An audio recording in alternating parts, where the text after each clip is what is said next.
எதுக்கு சார் பூச்செடி வைக்க போறீங்களா? பூச்செடி வைக்கிறதுக்காக இல்ல மேடம், நம்ம காளான் வளர்ப்புக்குன்னு சொல்லி ஒரு ப்ராஜெக்ட் டேபிள் ஒன்று கண்டுபிடிச்சிருந்தோம்ல. ஆமா, ஷார்ட்கட் மெத்தட்ல வந்து காளான் படுக்கைகள் அமைக்கிறதுக்கு ஒரு டேபிள் மாதிரி ரெடி பண்ணி வந்திருக்கோம். ஆமா, அதற்குண்டான மேல் ஃபீமேல் ரிங் ரெடி பண்றதுக்கு உண்டான கான்செப்ட் தான் இப்ப, அதுக்குண்டான மெக்கானிசம், அதற்குண்டான ஒர்க் தான் நடந்துகிட்டு இருக்கீங்க வந்து. ஆக்சுவலா இந்த கட்டிங் ஃபுல்லா பாத்தீங்கன்னா முதல்ல இந்த ஒர்க் வந்து லேத்துல கொடுத்து கடைஞ்சி எடுப்பேன். சரி. அதுக்கப்புறம் வந்து லேசர் கட்டிங் சொல்லி எடுப்பேன். சரி. சோ இந்த ரெண்டு ப்ராசஸிங்க்கு அடுத்து நான் பண்ற பினிஷிங் டச் தான் வந்து இந்த ப்ராசஸிங். இந்த ப்ராசஸிங் வெளியே கொடுத்துட்டு இருந்தேன், அதுக்கும் 8000 10,000 வரைக்கும் சார்ஜ் பண்ண ஆரம்பிச்சிட்டாங்க. அப்ப நம்ம ப்ராஜெக்டோட விலையை கூட்டுற மாதிரி ஆகி போகுது. சரி, அப்ப அந்த பினிஷிங் டச், அந்த laser cutting plus lathe work முடிச்சது போக அந்த பினிஷிங் டச் வந்து நம்மளே பண்ணிடுவோம் அப்படின்றதுக்கு உண்டான ஒரு மெக்கானிக்கல் மைண்ட் தாட் மூலியமாக இந்த ஒரு கான்செப்ட ரெடி பண்ணிருக்கேன். ஒரு அதாவது பெர்மனன்ட் ஒரு ப்ராசஸிங் தான் இது வந்து. இன்னைக்கு வந்து அதை வந்து சரியான முறையில பண்ணிட்டேன்னு நினைக்கிறேன். ஏன்னா கொஞ்சம் அதுக்குண்டான ஸ்பீடு எல்லாமே நல்லா ரெடியா கிடைக்குது எனக்கு. பினிஷிங்கும் பாத்தீங்கன்னா நல்லா வந்துருச்சு. இது வந்து ஃபீமேல் ரிங்கு. ஃபீமேல் ரிங் பாத்தீங்கன்னா பினிஷிங் நல்லா வந்துருச்சு எனக்கு. சோ இந்த பினிஷிங்காக தான் நான் இவ்வளவு காலமா ஒர்க் பண்ணிட்டே இருந்தேன். டைமென்ஷனும் நல்லா செட் ஆயிருச்சு எனக்கு. இத பினிஷிங் பண்றதுக்கு உண்டான கான்செப்ட் இந்த பிசுறு அடிக்கும். பிசுறு அடிக்கும். ஆமா, தெரியுது. இந்த பிசுறு வந்து இல்லாம இருக்கிறதுக்கு கடைசி பினிஷிங் டச் ஒரு வேலை பார்ப்பேன். பாத்துட்டேன்னா இதுக்கும் அதுக்கு உண்டான டிஃபரன்ஸ் தெரிஞ்சிடும். சோ இது பிசுறு இருக்கு, இது வந்து பினிஷிங் ஆயிருச்சு. இதே மாதிரி இது ஃபீமேல் ரிங் ரெடி ஆயிருச்சு. இதுக்கப்புறம் மேல் ரிங் ஒன்னு ரெடி பண்ணுவோம்.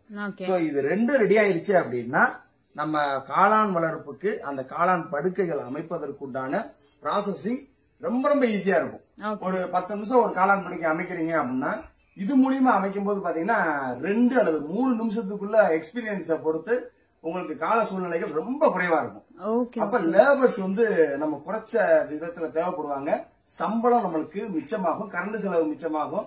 சோ நிறைய விஷயங்களை மிச்சப்படுத்துறதுக்கு உண்டான மெக்கானிசம் தான் இங்க வந்து நடந்துகிட்டு இருக்கு. சோ நான் படிச்சது மெக்கானிக்கல் இன்ஜினியர், பாக்குறது வந்து காளான் பண்ண வேலை. ஆனா மெக்கானிக்கல் மைண்ட் செட்டப்ப இந்த காளான் வளர்ப்புல என்னுடைய இந்த சில ஷார்ட்கட் மெத்தட்ஸுக்கு சில விஷயங்களை பயன்படுத்தி ஒர்க் அவுட் பண்ணிட்டு இருக்கேன். இது வந்து ஆல் ஓவர் தமிழ்நாடு, கேரளா, கர்நாடகா, ஆந்திரா 4 ஸ்டேட்டுக்கும் இந்த காளான் படுக்கை அமைக்கிற அந்த ப்ராஜெக்ட் டேபிளும் நான் சப்ளை பண்ணிட்டு இருக்கேன். சோ இதற்குண்டான கான்செப்டா முழு இப்ப நம்ம பண்ணையில உட்காந்து இந்த மாதிரி வந்து ஒரு பார்ட் டைம் ஜாபாவும் எடுத்து நாங்க பாத்துக்கிட்டு இருக்கோம். சோ இதனுடைய ப்ராசஸிங், இதற்குண்டான எல்லாமே வேலைகள் எப்படி பாக்குறது எல்லாமே நான் வந்து யூடியூப்ல அப்டேட் பண்ணிருக்கேன். நான் எடுத்து இதுக்குண்டான வீடியோவையும் நீங்க எடுத்து பாருங்க. ஒவ்வொரு காளான் பண்ணையாளர்களுக்கும் அது சரின்னு பட்டுச்சுன்னா எனக்கு ஆர்டர் கொடுக்கலாம். ஆர்டர் கொடுத்தீங்கன்னா ஆர்டர் கொடுத்ததுல இருந்து 2 நாள்ல வந்து உங்களுக்கு நான் ரெடி பண்ணிடுவேன். MSS பார்சல் சர்வீஸ் அனுப்புனேன்னா உங்களுக்கு அவசரம் சேர்றதுக்கு 2 நாள் ஆகும். சோ 4 முதல் 5 நாட்களுக்குள் அதிகபட்சம் இந்த ப்ராஜெக்ட் டேபிள் வந்து உங்க கைக்கு கிடைக்கிறதுக்கு வாய்ப்புகள் அதிகம். Okay sir, thank you sir. Thank you sir.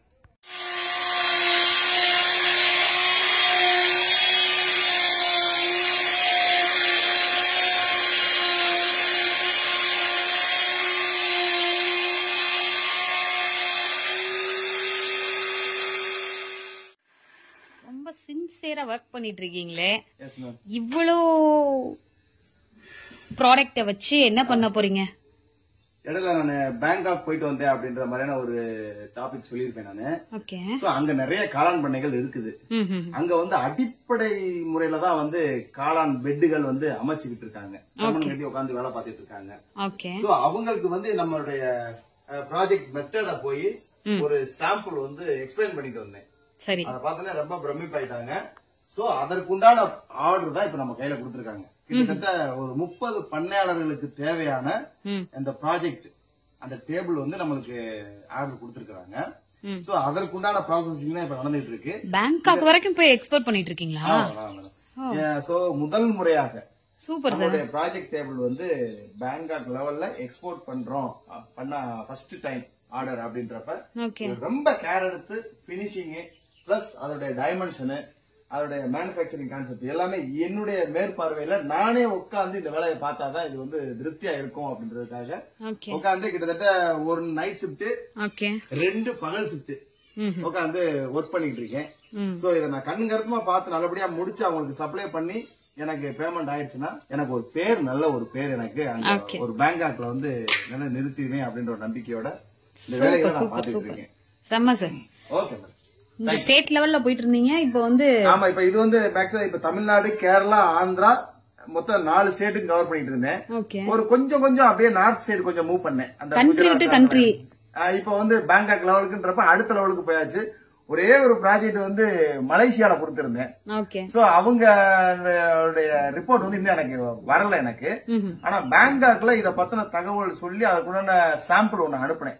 அனுப்பும் போது அவங்களுக்கு பார்த்த உடனே அக்செப்ட் ஆயிடுச்சு. அதுக்கு தகுந்த மாதிரியான ஈல்டும், எதிர்பார்க்கிற ஈல்டு, எதிர்பார்க்கிற குவாலிட்டி, எதிர்பார்க்கிற குவான்டிட்டி, எதிர்பார்க்கிற டைமிங்ல காளான் கிடைச்சிருச்சு அப்படின்றப்ப இது வந்து அவங்களுக்கு சக்சஸ் அமைஞ்சதுனால எடுத்த உடனே எங்களுக்கு வந்து ஒரு 30 ப்ராஜெக்ட் டேபிள் வந்து ஆர்டர் போட்டிருக்காங்க. சோ அந்த 30 ப்ராஜெக்ட் கிட்டத்தட்ட 60 பேர் உட்காந்து வேலை பார்க்கலாம்.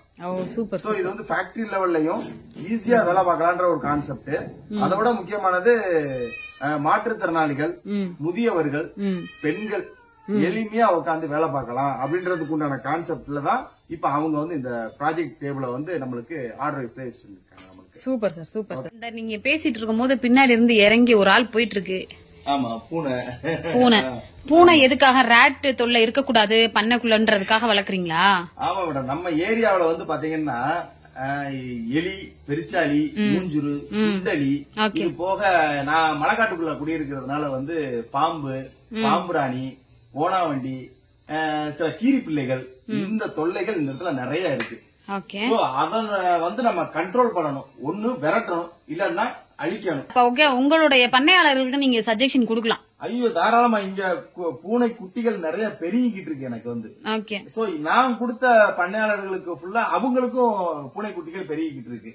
சோ காளான் பண்ணையில வந்து பூனை வேணும், பூனை குட்டி வேணும்ன்றவங்களுக்கு வந்து தாராளமா அவங்களுக்கும் நான் சப்ளை பண்ணிக்கிட்டு தான் இருக்கிறேன் நானு. சோ இது வந்து ஒரு ஜஸ்ட் ஒரு இன்டைரக்டான ஒரு விஷயம். ஃப்ரீ தான். இதுல வந்து அமௌண்ட் எல்லாம் கிடையாது. ஒரு நன்மை செய்யணும் அப்படின்றது ஒரு கான்செப்டுக்காக நம்ம வந்து பூனைகளை வந்து நம்ம பண்ணைகளை வளர்த்துட்டு இருக்கோம். அதுல இருந்து இனவிருத்தி ஆகிற மற்ற ஜீவராசிகளையும் நம்ம வந்து மற்ற பண்ணைகளுக்கு நம்ம கொடுத்துக்கிட்டு இருக்கோம். Okay sir, okay sir. முடிஞ்ச அளவுக்கு பயன்படுத்திக்கங்க.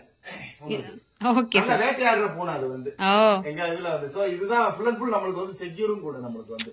Super super. Okay madam. காட்டுறேன் பாருங்களேன்.